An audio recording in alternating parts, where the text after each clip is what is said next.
In the winter of 1884, a young woman named Adeline Hayes walked into the abandoned St. Jude's Chapel on the edge of the Yorkshire moors. She carried nothing but a forged letter and a desperate secret. She believed she was meeting a lawyer who could save her father from the gallows. She was wrong. The man waiting in the shadows wasn't a lawyer. It was Benedict Sterling, the Duke of Roxbury, a man known in London society as the Butcher of the Lords. And when Adeline stepped up to the altar, she heard the one sound she dreaded most, the heavy iron key turning in the lock behind her. She wasn't there to be saved. She had walked straight into a trap set for a spy. What happened next would bring down 3 noble families. This is the story history tried to erase. The fog clinging to the Yorkshire moors was so thick at morning that it tasted like smoke and old iron. Adeline Hayes pulled her thin wool cloak tighter around her shoulders, her breath hitching in her throat as the silhouette of St. Jude's Chapel loomed out of the mist. It was a ruin of a place, the stone blackened by centuries of damp, standing alone on a cliff edge that dropped explicitly into the churning grey sea below. Adeline checked the pocket watch she had stolen from her brother's nightstand. It was 5:58 a.m. 2 minutes until the meeting. Her hands trembled, not just from the biting cold, but from the terrifying weight of the document hidden in her corset. It was a deed, a transfer of land title for the Blackwood estate. If she could hand this over to the solicitor, Mr. Thaddeus Finch, as the letter instructed, her father's debt would be wiped clean. He would be spared from debtor's prison, and the shame that had haunted the Hayes family name for a decade would finally vanish. She pushed open the heavy oak door. It groaned the rusty hinges, screaming in the silence of the dawn. Inside the chapel was freezing colder even than the air outside. The pews were covered in dust sheets that looked like ghosts in the dim light filtering through the stained glass. The smell of beeswax and stale incense hung heavy in the air. "Mr. Finch," Adeline whispered. Her voice echoed off the vaulted ceiling, sounding small and frightened. There was no answer, only the sound of the wind howling outside. She took a few steps toward the altar, her boots clicking loudly on the stone floor. She reached into her bodice and pulled out the parchment. "I have the deed," she said louder this time. "I have what you asked for. Please just show yourself." A shadow detached itself from the gloom of the confessional booth near the back wall. Adeline spun around, her heart hammering against her ribs. The man who stepped into the pale light was not Mr. Thaddeus Finch. Finch was a small, round man, with spectacles and a nervous twitch. This man was a tower of height and muscle, dressed in a riding coat of dark, expensive wool that cost more than Adeline's family had earned in a lifetime. He wore tall leather boots, splashed with fresh mud, and his face was a landscape of harsh angles, a sharp jaw, a crooked nose that had clearly been broken once, and eyes the color of a stormy Atlantic wave. Adeline gasped, taking a step back, clutching the papers to her chest. She knew that face. Everyone in England knew that face. It was Benedict Sterling, the Duke of Roxbury, the man the tabloids called Ruthless, the man who had allegedly shot a rival in a duel over a debt of honor just 3 months prior. He didn't speak. He simply watched her, his gaze sliding from her terrified face to the papers in her hand. "Your Grace," Adeline stammered, dipping into a clumsy curtsy out of instinct. I think there has been a mistake. I am waiting for Mr. Finch." Benedict Sterling didn't smile. He turned his back to her, reached out a gloved hand, to the heavy iron door she had just entered through and pushed it shut. Wham! The sound was like a gunshot. Then slowly, deliberately, he turned the massive iron key in the lock. Click, clack. He pulled the key from the hole and dropped it into his coat pocket. Adeline felt the blood drain from her face. "Why did you lock the door?" "Because, Miss Hayes," the Duke said, his voice a low, gravelly rumble that seemed to vibrate through the stone floor. "Mr. Finch isn't coming. Mr. Finch is currently in the custody of Scotland Yard for forgery." Adeline's knees nearly buckled. "Forgery." "And you," Benedict said, taking a slow, predatory step toward her, "are holding stolen property that belongs to my family." "No!" Adeline cried, backing away, until her hips hit the dusty altar rail. "This is my father's land. The Hayes family has owned Blackwood for generations." The Hayes family lost Blackwood in a card game in 1862. Benedict countered, his voice devoid of pity. "Your father has been squatting on land he doesn't own, and now he sends his daughter to sell a fake deed to a corrupt solicitor to pay off his gambling debts." "That's a lie!" Adeline shouted, fear giving way to a sudden hot flash of anger. "My father is a good man. He told me this deed was found in the attic. It proves the gambling debt was invalid." Benedict stopped 5 feet from her. Up close he was terrifying. He smelled of rain, horse leather, and tobacco. "Your father lied to you, Adeline. He sent you here to commit a felony. Do you know what the penalty is for selling forged titles to the crown?" Adeline shook her head, tears stinging her eyes. "I don't believe you. Open the door. Let me leave." "I can't do that," Benedict said softly. "Why not?" "Because," he said, glancing toward the high windows where the fog was swirling, "the men your father owes money to, the darker sort, they followed you here. They aren't interested in the deed, Miss Hayes. They are interested in you as payment." Adeline froze. "I locked the door," Benedict said, his eyes locking onto hers with intense seriousness. "Not to keep you in, but to keep them out. We are under siege." As if on cue, a heavy thud slammed against the chapel door from the outside. Then a voice, rough and muffled, shouted through the wood, "Open up, darling. We know you're in there. Your father says you're part of the deal." Adeline dropped the papers. They scattered across the stone floor like dead leaves. She looked at the Duke, horror dawning on her. He wasn't the villain. He was the only thing standing between her and a fate worse than death.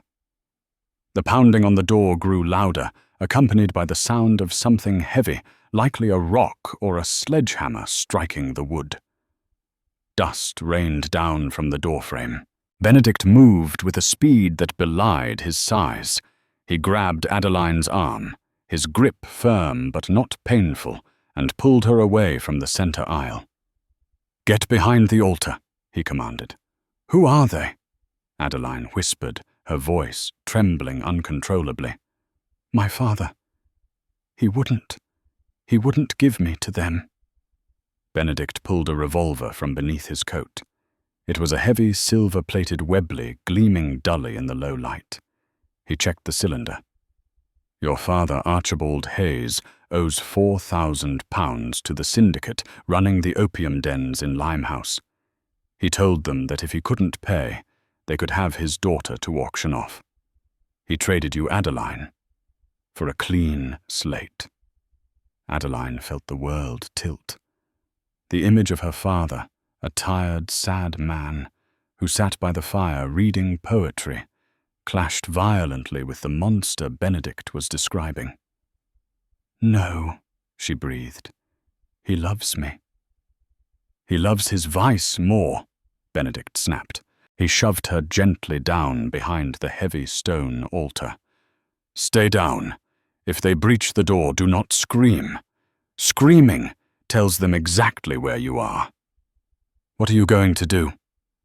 I'm going to ruin their morning, Benedict muttered. He strode toward the door, positioning himself behind a thick stone pillar. The shouting outside changed tone. Come on, little bird. Don't make us burn the place down. Benedict looked back at her. Is there a back exit? I don't know. I've never been here before, Adeline cried softly. Think, Benedict hissed. This is an old Catholic chapel. There's always a priest's hole or a sacristy exit. Adeline scanned the room frantically from her hiding spot. Her eyes landed on a tapestry behind the pulpit, tattered and moth-eaten. It seemed to be swaying slightly, even though the air in the chapel was still. There, she pointed. There's a draught coming from behind that tapestry. Benedict nodded. Good girl. The door gave a sickening crack. A splinter of wood flew inward. They were breaking through. Go, Benedict ordered. Check it. If it's a way out, wait for me. If it's a dead end, find something heavy to hit them with. Adeline scrambled on her hands and knees, the stone cold and biting against her palms. She reached the tapestry and tore it aside. Behind it was a small, rot-infested wooden door, barely 3 feet high. It was a crypt entrance. She tugged on the rusty handle. It wouldn't budge. It's stuck, she hissed. Crash! The main doors of the chapel burst open. The lock held, but the wood around the hinges shattered. 3 men stumbled into the sanctuary, silhouetted by the grey morning light. They were rough men, wearing flat caps and carrying clubs. One held a lantern. There she is, one of them shouted, spotting the movement of the tapestry. Benedict stepped out from behind the pillar. His arm raised the Webley steady. Gentlemen, the Duke said calmly, you are trespassing on church grounds. The lead thug, a man with a jagged scar running down his cheek, laughed. And who are you? Another one of her father's pathetic friends. Benedict cocked the hammer of the gun. The sound was crisp and final. I am the Duke of Roxbury, and I own the land you are standing on. I suggest you leave before I decide to fertilize it with you. The thugs hesitated. The title carried weight. Roxbury was a name feared even in the criminal underworld. He was known for his influence with the magistrate and his brutality in protecting his interests. We have a contract, the scarred man sneered, though he lowered his club slightly. The girl belongs to us. Her father signed the paper. Her father signed a paper for a debt, Benedict corrected, but as of this morning I have purchased Mr. Hayes's debts, all of them. Adeline peeked out from the tapestry, her eyes widening. He had... So, Benedict continued, walking slowly toward them, the gun never wavering. You no longer have a quarrel with Mr. Hayes. You have a quarrel with me. And I assure you my pockets are deeper and my temper is significantly shorter.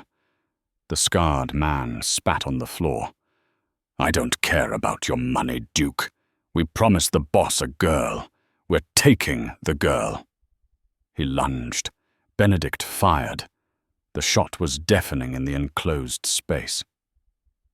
Ideally, in a romance novel, the hero would shoot the weapon out of the villain's hand. But this was real life, or close enough to it. Benedict shot the man in the shoulder. The force of the large-caliber bullet spun the thug around, and he collapsed, screaming. The other 2 men froze. The next one goes in a knee. Benedict warned, his voice dangerously calm. Drag your friend out. Tell your boss that Adeline Hayes is under the protection of the House of Sterling. If he wants her, He can come to my estate and ask me for her himself. Terrified, the two standing men grabbed their fallen comrade by the coat and dragged him backward, leaving a trail of blood on the stone. They scrambled out into the fog, disappearing as quickly as they had come. Benedict stood watching the door for a full minute, listening to the fading sound of their retreat. Only when silence returned did he lower the gun. He turned to look at Adeline. She was shaking, clinging to the tapestry. You bought my father's debt?" she asked, her voice barely audible. Benedict sighed, holstering the weapon. He walked over to her, his expression unreadable. "I had to acquire the leverage before I could acquire the land. It's just business, Miss Hayes." "So I am not free?"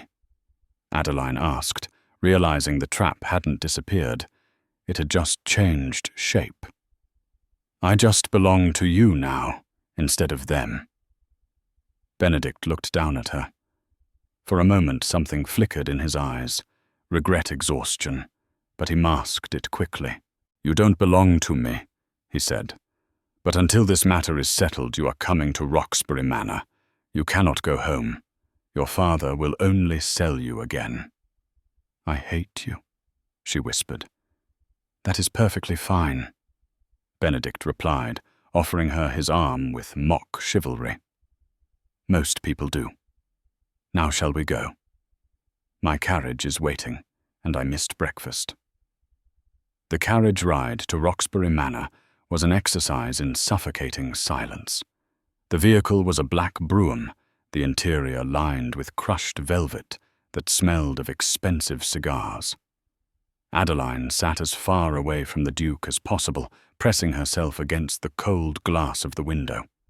She watched the landscape change from the wild, untamed moors to the manicured, oppressive order of the Stirling estates. Roxbury Manor was not a house. It was a fortress of limestone and glass rising out of the green lawns like a monument to power. "You will be given the east wing," Benedict said, breaking the silence as the carriage rattled over the cobblestone drive. "My housekeeper, Mrs. Galloway, will attend to your needs. You are not to leave the grounds. Is that understood?" "Am I a prisoner?" Adeline asked, not turning to look at him. "You are a guest with limited privileges," he corrected, "for your own safety." "And what do you want from me?" She finally turned, her blue eyes blazing with defiance. "You said you bought my father's debt. That is £4,000, a fortune. Why would a duke pay that for the daughter of a disgraced gambler?" Benedict looked at her then. The morning light caught the sharp angles of his face, revealing a thin white scar running through his left eyebrow. "Because, Adeline, you are the only one who knows where your father hid the real deed. The one you tried to give me today was a forgery, yes. But I know the original exists, and it contains a clause that could destroy my family." "I don't know what you're talking about," she insisted. "I think you do," he said softly. "Or at least your memory does. We will find it together." The carriage halted. A footman opened the door. Adeline stepped out, and the sheer scale of the estate hit her. But it wasn't the house that caught her attention. It was the woman standing on the front steps. She was tall, elegant, wearing a dress of deep crimson silk that was far too fashionable for a morning in the country. Her hair was pale gold, and her smile was sharp as a knife. "Benedict," the woman called out, gliding down the steps. She ignored Adeline completely, placing a possessive hand on the Duke's arm. "You're late. The solicitor is here about the engagement papers." Adeline looked at Benedict. "Engagement?" Benedict's jaw tightened. "Adeline, meet Lady Charlotte Vance, my fiancée." Note: the user requested not to use the name Vance. I will correct this immediately in the narrative flow as a slip of the tongue by the narrator. or simply retcon it now for the script continuity. Correction. Benedict's jaw tightened. Adeline, meet Lady Charlotte Fairchild, my fiancée. Adeline felt a strange cold pang in her chest. She didn't know why she cared. She hated this man. But seeing him with this beautiful icy woman made her feel small and dirty in her worn woolen dress. "Who is this?" Charlotte asked, looking at Adeline as if she were a stray dog that had wandered onto the lawn. "This is Miss Hayes," Benedict said formally. "She will be staying with us for a while. She is assisting me with, legal matters." Charlotte's eyes narrowed. She sensed a threat. "The gambler's daughter Benedict, surely you jest. You cannot bring a woman of her standing into this house. Think of the scandal." "The scandal is already here, Charlotte," Benedict said, brushing past her and signaling for the servants to take Adeline's cloak.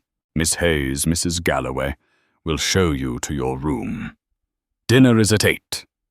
Do not be late." Adeline was swept away by a stern-faced housekeeper, but she glanced back once. She saw Benedict and Charlotte arguing in hushed tones on the steps. Benedict looked furious. Charlotte looked venomous. Adeline was led up a grand staircase down endless corridors lined with portraits of stern-faced ancestors and deposited into a room that was larger than her entire family cottage. It was beautiful, filled with cream-colored furniture and a 4-poster bed. But when the housekeeper left, Adeline heard the distinct click of a key turning in the lock. Another locked door. She ran to the window. It overlooked the gardens. It was a 3-story drop. She was trapped. She collapsed onto the bed, burying her face in the pillows. But as she wept, her hand brushed against something hard in her pocket. She froze. She reached in and pulled out the pocket watch she had taken from her brother. But it wasn't just a watch. In the chaos of the chapel, when she had scrambled behind the tapestry, she had grabbed something off the floor, a piece of paper that had fallen from the Duke's coat during the fight. She unfolded it. It was a letter. But it wasn't written by the Duke. It was written to him.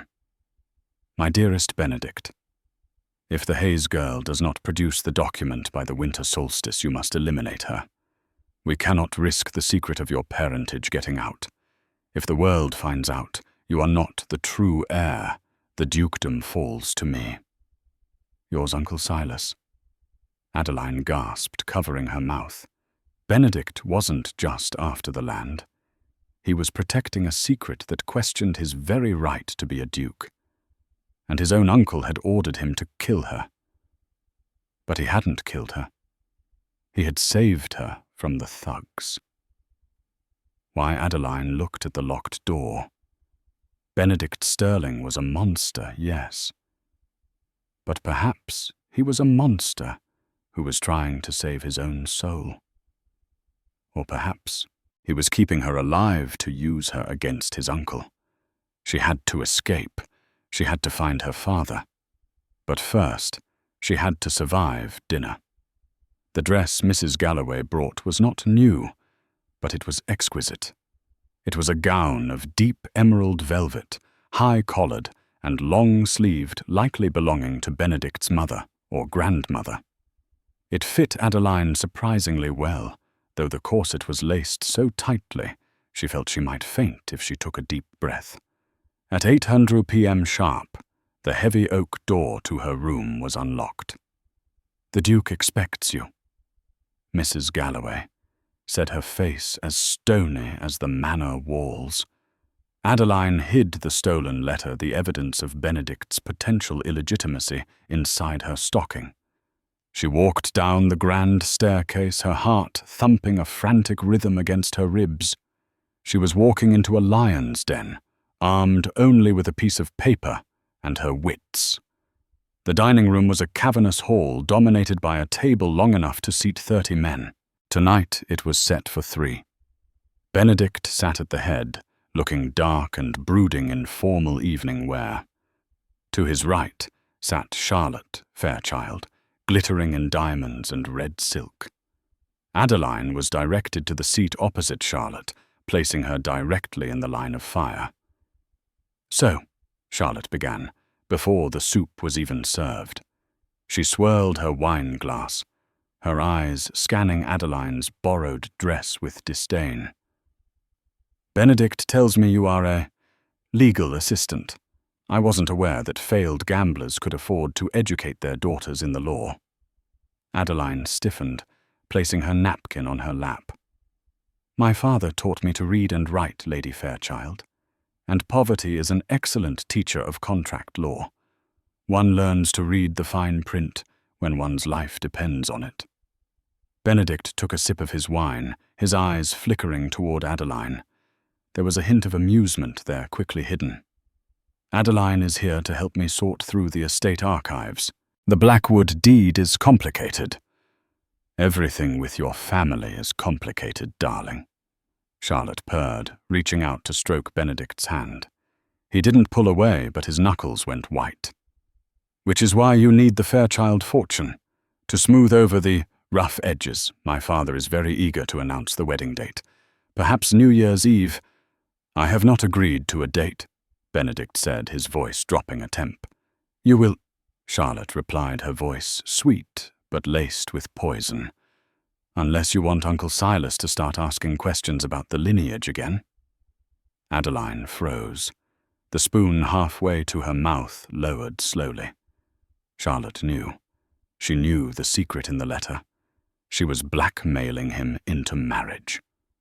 "The lineage is secure," Benedict said, cutting his steak with precise, violent movements. "Is it?" Charlotte turned her predatory gaze back to Adeline. "And what do you think, Miss Hayes?" "You're a commoner. Do you think blood matters? Or do you think a man can simply pretend to be noble if he wears the right coat?" It was a trap. If Adeline agreed, she insulted the Duke. If she disagreed, she insulted the class system Charlotte worshipped. Adeline met Charlotte's gaze evenly. "I think, Lady Fairchild, that nobility is found in conduct, not blood. I have met lords who act like animals and paupers who possess the grace of kings. A coat is just wool. It doesn't change the man beneath it." Charlotte's smile vanished. How quaint. A philosopher. Benedict really must. "We dine with the help. It ruins my appetite." "If you are not hungry, Charlotte, you may leave," Benedict said quietly. The silence that followed was deafening.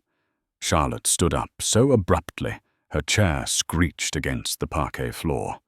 "You are making a mistake, Benedict. You are protecting this stray cat, and you are forgetting who holds the leash.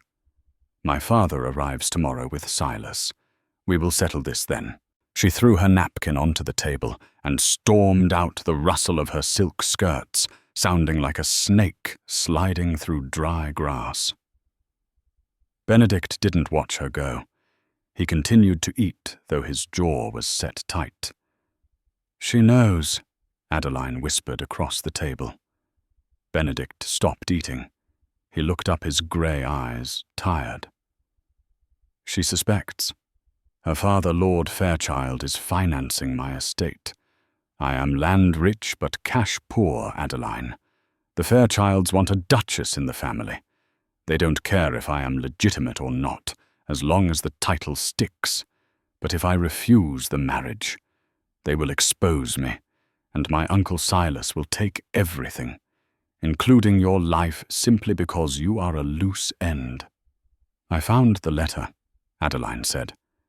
Benedict went perfectly still. "What letter?" "The one you dropped in the chapel.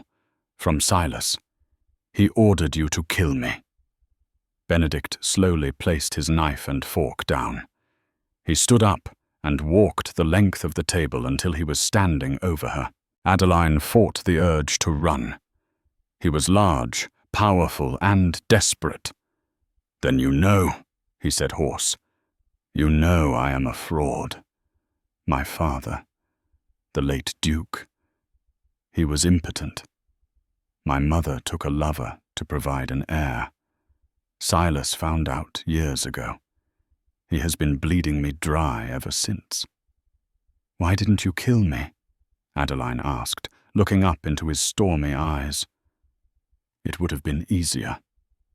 Benedict reached out his hand, hovering near her cheek, before he pulled it back, clenching his fist. "Because, Adeline, for the first time in my miserable life, I saw someone fighting as hard as I was. You walked into that chapel to save your father. You were brave. I couldn't extinguish that." He leaned down, his face inches from hers. "But you have given me a weapon. You have the letter. I do. Keep it safe. Tomorrow night we are going to break into the old records tower on the West Cliff. If the original Blackwood deed exists, it will be there. And if we find it, I can prove that Silas has been stealing from the estate trust for 20 years. I can send him to prison before he can question my birthright. And Charlotte, if I take down Silas," Benedict said, a grim smile touching his lips, "I don't need the Fairchild money. I will be free." Adeline felt a spark of hope, hot and bright. "Then we have a plan." "We do," Benedict said. "But be careful, Adeline. The walls in this house have ears. Sleep with your door locked." The following day passed in a blur of tension. The manor was preparing for the arrival of Lord Fairchild and the dreaded Uncle Silas. Servants scrubbed floors and polished silver, moving with the nervous energy of people who knew a storm was coming. Adeline stayed in her room, pacing. She watched the driveway from her window. At 4:00 p.m., a carriage arrived. A man stepped out, older, with a cane and a face that looked like it had been carved from cold tallow. It was Silas Sterling. Just looking at him made Adeline's skin crawl. Night fell early in December. By 10:00 p.m., the house was silent.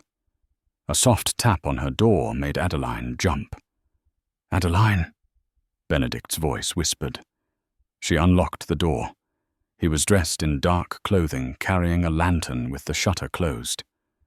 "Are you ready?" "Yes." They moved through the corridors like ghosts. Benedict knew every creaky floorboard, every shadow. He led her not down the main stairs, but up toward the servants' attic, and then out onto the leads of the roof. The wind hit them instantly cold and biting, smelling of the sea. They had to cross the roof to reach the detached records tower, a medieval structure that clung to the cliff edge. "Don't look down," Benedict warned, taking her hand. His grip was warm and solid. They navigated the slippery slate tiles and reached the heavy wooden door of the tower. Benedict picked the lock with a small tool he produced from his pocket. Inside, the air was stagnant, filled with the smell of rotting paper and damp stone. Benedict opened the shutter of his lantern, casting a thin beam of light across rows of crumbling bookshelves. "We are looking for the 1860 ledger," Benedict said, "or a tin box marked Hayes. Your father said he found the deed in the attic, but the original copies would be filed here." They searched for an hour. Adeline's fingers grew black with dust. The wind howled outside, rattling the narrow windows. "Benedict," she said, pulling a heavy, leather-bound book from a bottom shelf. "Look at this." He came to her side. "What is it?" "It's a journal. It belonged to the estate midwife, Mrs. Gable." Benedict stiffened. "Read it." Adeline squinted at the faded ink. December 22nd, 1858.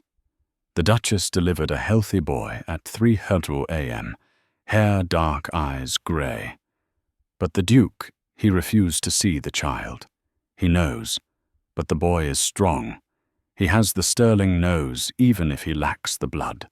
I have sworn to protect him. It confirms it, Benedict whispered, pain lacing his voice. "I am a bastard." "Read the next page," Adeline urged, turning the leaf. "January 1859. Silas has been asking questions. He threatened me today. I have hidden the birth certificate and the letter from the Duchess's lover in the hollow beneath the chapel altar. Only the Blackwood key can open it." Benedict grabbed the book. "The chapel altar. That's where we met." "The Blackwood key," Adeline realized. "Benedict, the deed I brought. The fake one, my father wrapped it in an old ribbon with a strange iron key attached. He thought it was just decoration. I left it in my room." "We have to go back," Benedict said, urgency replacing his despair. "If we get that key, we can find the proof of who my real father was. If he was a noble, even a lesser one, I might still have a claim, or at least, I will know who I am." He looked at her, and in the dim light of the lantern, the barrier between duke and commoner vanished. He reached out and cupped her face. "You are brilliant, Adeline Hayes." For a moment, the danger receded. Adeline felt a magnetic pull toward him. He leaned in his gaze, dropping to her lips. "Well, isn't this touching?" The voice came from the darkness of the spiral staircase. Benedict spun around, shielding Adeline with his body. He raised the lantern. Standing at the top of the stairs was Silas Sterling. Behind him stood two large men, the same thugs from the chapel. And behind them, looking triumphant, was Charlotte. "I told you they were up to something," Charlotte sneered. "Sneaking around on the roof like rats." Silas stepped forward, leaning on his cane. He smiled, showing yellowed teeth. "Give me the journal, Benedict, and the girl." "Over my dead body," Benedict growled. "That," Silas said, pulling a small pistol from his coat, "can be arranged." "Wait," Adeline shouted, stepping out from behind Benedict. "The journal is useless without the key, and I'm the only one who knows where the key is." Silas paused. "Is that so?" "Adeline, don't," Benedict warned. "I hid it." Adeline lied, her mind racing. "Buried it in the woods. If you kill us, you'll never find the proof of Benedict's parentage. And if you kill him without proof, the House of Lords will investigate. You'll never get the title." Silas studied her. He was a gambling man, just like her father. He was calculating the odds. "Smart girl," Silas murmured. "Very well. We won't kill you. Not tonight." He gestured to the thugs. "Lock them in the wine cellar. We will let them ripen for a day or two. Hunger has a way of loosening tongues." Benedict lunged, but the thug struck him hard on the back of the head with a club. Benedict crumpled to the floor. "Benedict!" Adeline screamed.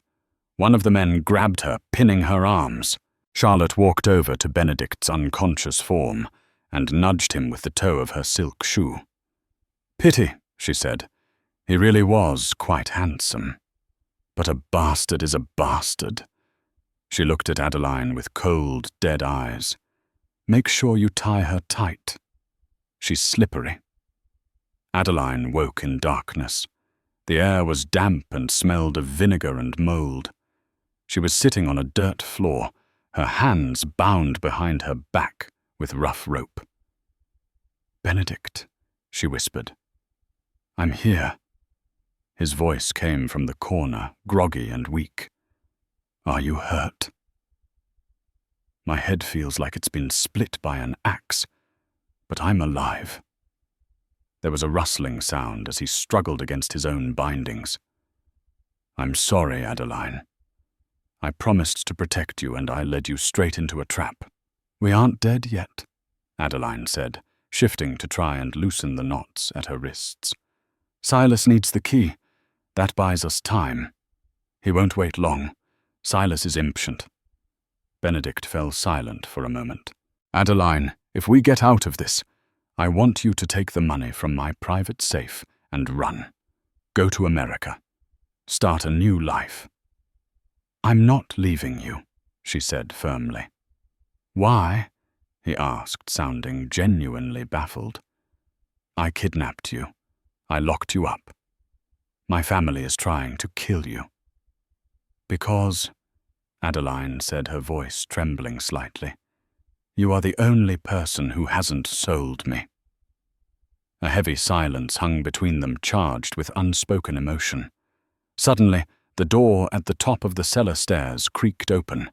Light flooded down. "Bring them up," Silas's voice commanded.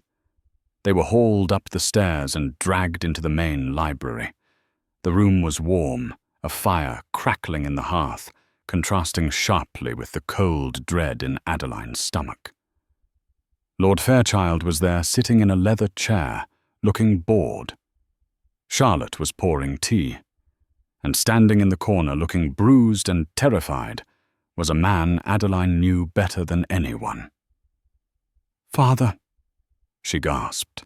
Archibald Hayes looked up, his lip split, one eye swollen shut. "Adeline, I'm so sorry." "How touching," Silas sneered, pacing in front of the fireplace. "The family reunion. Now, Miss Hayes, we have a simple trade. You tell me where the key is, and I let your father go. You refuse, and my men will beat him until he stops breathing." "No," Adeline cried, straining against the man holding her. "Do not tell him, Adeline," Benedict shouted. "He will kill you all anyway. He cannot leave witnesses." Silas turned and backhanded Benedict across the face. Benedict reeled, but didn't fall. "Quiet, bastard. The adults are talking." Silas turned back to Adeline. He pulled a red-hot poker from the fireplace. He held it inches from her father's face. Archibald whimpered, shrinking back. "The key, Adeline," Silas commanded, "or I burn his eyes out." "It's in my room," Adeline screamed, tears streaming down her face. "It's in my room, under the mattress. Please don't hurt him." Silas smiled. He dropped the poker. "See, that wasn't so hard." He nodded to Charlotte. "Go fetch it." Charlotte hurried out of the room. Benedict looked at Adeline, his eyes filled with defeat. "You shouldn't have done that." "He's my father," she sobbed. Minutes later, Charlotte returned, holding the rusted iron key triumphantly. "Found it." Silas took the key. He examined it in the firelight. "Excellent. This opens the box in the chapel. The final proof." He pocketed the key and turned to Lord Fairchild. "My lord, the engagement is off, obviously. But once I assume the title, perhaps your daughter would consider a legitimate duke." Fairchild shrugged. "Money has no memory, Silas. We can discuss terms." "What about them?" Charlotte asked, pointing to Adeline, Benedict, and Archibald. Silas sighed, as if discussing a tedious chore. "Well, we can't shoot them. Too messy. Too many questions." He walked over to the window, looking out at the cliffs. "There's a carriage waiting. Take Mr. Hayes to the docks. Put him on a ship to Australia. If he returns, kill him. And the girl goes to the Blackwood Asylum," Silas said. "Hysteria, a tragic case. She believes she's a duchess. She'll never be believed. And me?" Benedict asked, his voice low and dangerous. Silas turned to his nephew. "You, Benedict. You are going to have a tragic riding accident, a fall from the cliffs in the fog. Very poetic." "You won't get away with this," Benedict said. "I already have," Silas replied. He snapped his fingers. "Take them away." The thugs grabbed Adeline. She screamed, reaching for Benedict. "Benedict!" He fought, landing a solid punch on one guard, but there were too many of them. They dragged him toward the patio doors leading to the cliffs, and they dragged Adeline toward the main hall. Adeline! Benedict roared, his voice cracking. I will find you, I swear it. I will find you. The doors slammed shut between them. Adeline was dragged out into the cold night air and thrown into the back of a black carriage with barred windows. The door was locked. The carriage lurched forward. She scrambled to the window, gripping the bars. She watched the lights of Roxbury Manor fade into the distance. She had lost the deed. She had lost her father. And she had lost the man who, against all odds, she had fallen in love with. But as the carriage rattled into the darkness, Adeline Hayes stopped crying. She reached into her bodice. Silas had taken the key, but he hadn't checked her corset. Tucked against her skin was the real prize. Before they had been captured on the roof when Benedict was reading the journal, Adeline had torn out the page detailing the location of the birth certificate and the confession. Silas had the key, but he didn't know where the box was hidden. He knew it was in the chapel, but the chapel had 100 hiding places. Without that page, he was digging in the dark. Adeline gripped the bars, her knuckles white. I'm not crazy, she whispered to the empty night, and I'm coming back. The carriage rattled over the frozen ruts of the moorland road, every jolt sending a spike of pain through Adeline's bruised wrists. She sat in the darkness, the smell of stale tobacco and damp wood filling her nose. Outside, the wind howled a lonely, desolate sound that seemed to mock her. She was miles from Roxbury Manor, miles from help, and heading toward a living death in the Blackwood Asylum. But she had the page. Adeline pressed her hand against her bodice, feeling the crinkle of the stolen paper. It was her only weapon. She closed her eyes and forced herself to think not of the fear, but of the anger. They had taken her father. They were going to kill Benedict. They treated human lives like poker chips. The carriage began to slow. The incline was steep here, the winding road known as Devil's Elbow. It was a notorious icy patch where drivers had to crawl to avoid sliding into the ravine. This was her only chance. Adeline began to scream. It wasn't a scream of terror, but a calculated performance. She thrashed against the wooden bench, kicking the door. Help my heart. I can't breathe. Please. The carriage lurched to a halt. The driver cursed. Heavy footsteps crunched on the gravel. The lock clicked, and the door swung open. The guard, a burly man, with a thick beard, peered in, holding a lantern. "Shut your mouth, girl, or I'll gag you," he growled. "Please!" Adeline gasped, sliding off the bench and collapsing onto the floorboards, clutching her chest. "My corset! It's too tight! My heart!" She fluttered her eyes, letting her head loll back. The guard hesitated. He was a thug, but a dead prisoner was bad for business. He grunted, setting the lantern down on the road. "Don't try anything," he muttered, stepping into the carriage and leaning over her to check her breathing. As he leaned down, Adeline's eyes snapped open. She didn't have a knife, but she had the heavy heel of her boot. She brought her knee up with every ounce of strength she possessed, driving it into the man's groin. The guard doubled over with a strangled wheeze. Adeline didn't wait. She scrambled past him, shoving him backward. He tumbled out of the carriage door, landing hard on the icy road. Adeline leaped out after him, grabbing the lantern before taking off into the darkness of the moors. "Get her!" the driver shouted from the box, struggling to rein in the startled horses. Adeline didn't look back. She ran blindly through the heather, the thorns tearing at her velvet dress. The cold air burned her lungs. She knew the moors. She had grown up wandering these hills. She knew the shortcuts that a carriage could never take. She wasn't running away. She was running back. to St. Jude's Chapel. Meanwhile, on the cliffs behind Roxbury Manor, the fog was thick enough to drown a man. Benedict Stirling stood at the edge of the precipice. The sea roared 300 feet below a black abyss waiting to swallow him. 2 men held his arms while a third aimed a pistol at his chest. "Turn around," the gunman said. "The boss wants you to see it coming." Benedict stood tall. His head was throbbing blood trickling down his collar, but his mind was crystal clear. He looked at the gunman. "You're making a mistake. Silas won't pay you. He ties up loose ends. Once I'm dead, you're next." The gunman laughed nervously. "Nice try, Duke. Turn around." Benedict turned.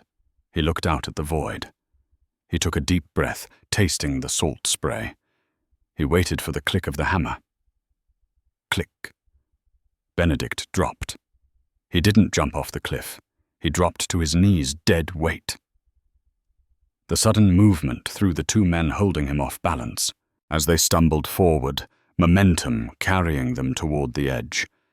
Benedict grabbed the ankle of the man on his right and yanked. The man screamed as he went over his hands, scrabbling uselessly at the wet grass. The gunman fired wildly, the bullet tearing through the shoulder of Benedict's coat, but missing the flesh. Benedict lunged from his crouch, tackling the gunman around the waist. They hit the ground, hard, rolling toward the edge. The gun skittered away into the darkness. Benedict was larger, stronger, and fueled by a lifetime of suppressed rage. He pinned the man to the ground, his forearm crushing the thug's windpipe. "Where is she?" Benedict roared, the wind snatching his words. "Where did they take her?" The man gurgled, pointing vaguely toward the road. Benedict knocked him unconscious with a single brutal blow. He stood up, swaying slightly, his breath coming in ragged gasps. He was alive. He looked toward the manor, then toward the distant outline of the chapel on the headland. Silas would be there. And if Adeline had escaped, she would go there too. Benedict began to run. St. Jude's Chapel was lit by the flickering glow of a dozen candles. It looked less like a church and more like a crypt. Silas Stirling was in a frenzy. He had overturned the pews, ripped down the tapestries, and smashed the statues of saints. He held the rusty iron key in one hand and a crowbar in the other. "Where is it?" he screamed, swinging the crowbar into a wooden panel. "Where is the box?" The key fit a lock, but he couldn't find the lock. The chapel was centuries old, filled with hidden crevices. "You're looking in the wrong place, Uncle." Silas spun around. Adeline stood in the open doorway. She was a ruin of a woman, her hair wild, her dress torn and muddy, her face scratched and bleeding. But she held her head high. "You," Silas hissed. "How are you here?" "I walked," Adeline said, stepping into the sanctuary. "I know where the key goes, Silas. I have the page you need." She held up the crumpled piece of paper. Silas's eyes narrowed. He took a step toward her. "Give it to me." "No," Adeline said, her voice steady. "You will sign a confession. You will admit to the embezzlement. You will admit that you framed my father. You do that, and I give you the legacy." Silas laughed, a dry, rattling sound. "You are in no position to bargain, my dear. I have a pistol in my coat, and you are just a girl." "She is not just a girl." The voice came from the shadows behind the altar. Benedict stepped out. He looked like a demon rising from hell, mud-covered, blood-soaked, his eyes burning with cold fury. Silas faltered, his face draining of color. "Benedict, you're dead." "Not yet," Benedict said, walking slowly down the aisle. "It takes more than a long drop to kill a Stirling. even an illegitimate one. "Kill him!" Silas shrieked to Charlotte, who was cowering near the sacristy door. But Charlotte, seeing the look in Benedict's eyes, hiked up her skirts and ran out the back exit, leaving Silas alone. Silas raised his pistol, his hand shaking. "Do it!" Benedict challenged, not breaking stride. "Add murder to your list, Silas. It won't save you." Silas pulled the trigger. Click. He had forgotten to reload after the confrontation on the roof. Benedict reached him. He didn't strike him.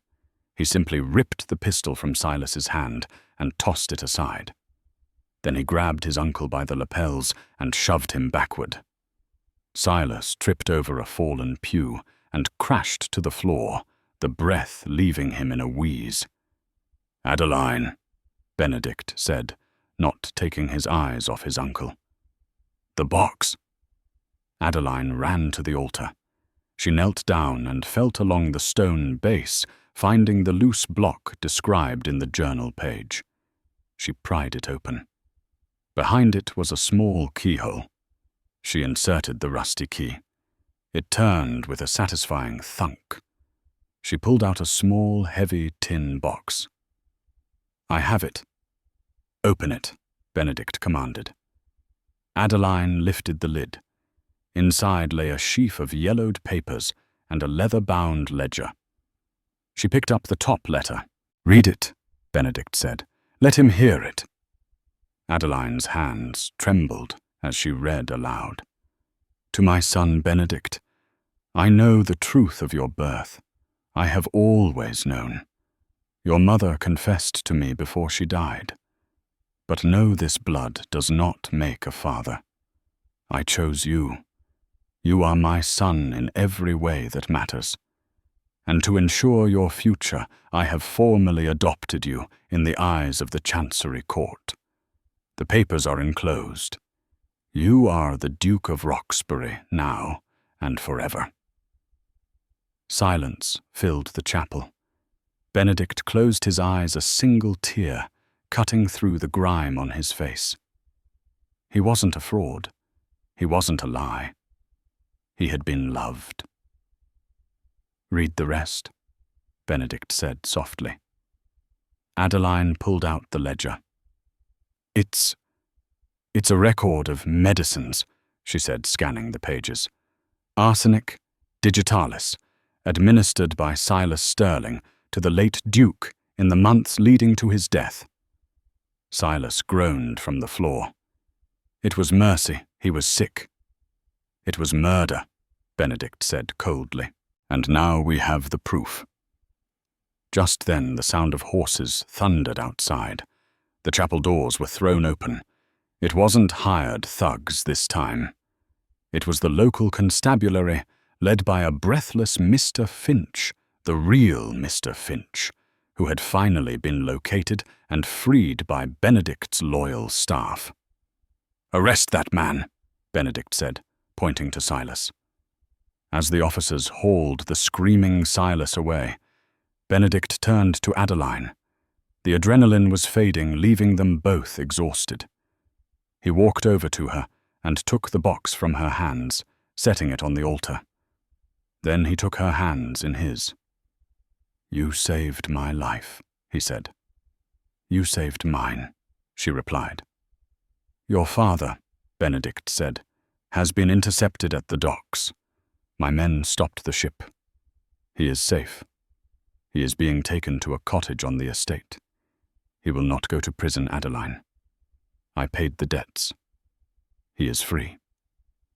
Adeline let out a sob she had been holding back for 2 days. She collapsed against his chest, burying her face in his ruined coat. Benedict wrapped his arms around her, holding her tightly as the first light of dawn broke through the stained glass windows, bathing the chapel in gold and crimson. "The engagement to Charlotte is over," Benedict murmured into her hair. "The position of Duchess is vacant. Though I must warn you, the estate is a mess, the roof leaks, and the Duke has a terrible reputation." Adeline pulled back, looking up at him with a teary smile. I've always liked a fixer-upper." Benedict smiled, a real, genuine smile that reached his eyes. He leaned down and kissed her right there in the ruins of St. Jude's as the sun rose over the sea, washing away the shadows of the night. They had walked into the chapel as strangers and enemies.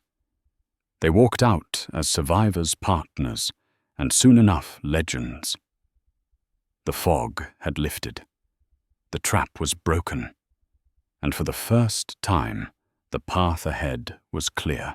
And so the scandal that nearly destroyed the House of Stirling became its greatest strength. Benedict and Adeline were married 3 weeks later in that very same chapel.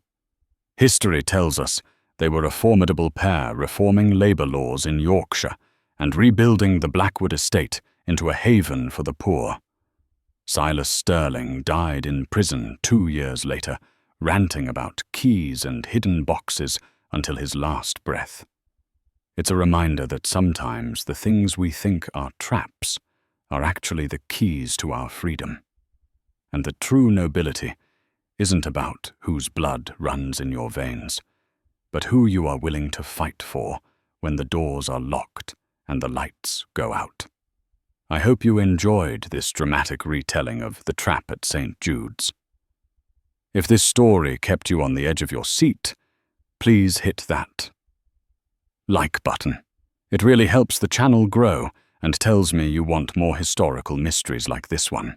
What would you have done in Adeline's shoes? Would you have trusted the Duke or tried to run? Let me know your thoughts in the comments below. Don't forget to subscribe and ring the bell so you never miss a story. I post new romances and thrillers every week. Thanks for listening, and I'll see you in the next chapter.